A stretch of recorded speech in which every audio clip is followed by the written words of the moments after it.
गौरी आगमन हा एक महत्त्वाचा मराठी सण आहे, जो गणपती उत्सवादरम्यान साजरा होतो. महाराष्ट्रात गणपतीच्या आगमनानंतर 2 दिवसांनी म्हणजे गणपती बसल्यानंतर तिसऱ्या दिवशी गौरीचं आवाहन म्हणजे स्वागत केलं जातं. हा उत्साह कुटुंबात समृद्धी आणि भरभराट आणण्यासाठी साजरा केला जातो. अनेक घरांमध्ये गौरींची 2 रूपं, ज्येष्ठा आणि कनिष्ठा यांच्या मूर्ती किंवा मुखवटे बसवले जातात.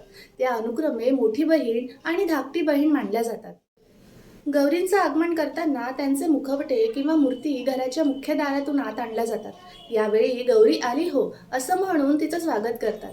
काही ठिकाणी घरात पावलांचे ठसे उमटून गौरीचं आगमन दर्शवलं जातं. गौरींसाठी विशेष मखर आणि सजावट केली जाते.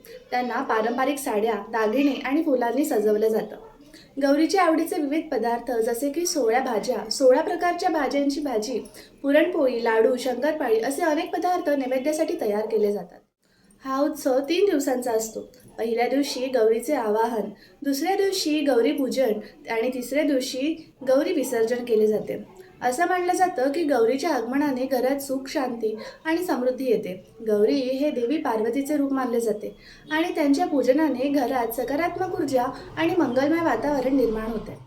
हा सण महाराष्ट्राच्या संस्कृतीचा एक अविभाज्य भाग आहे. यावेळी घर आनंदाने आणि उत्साहाने भरलेली असतात.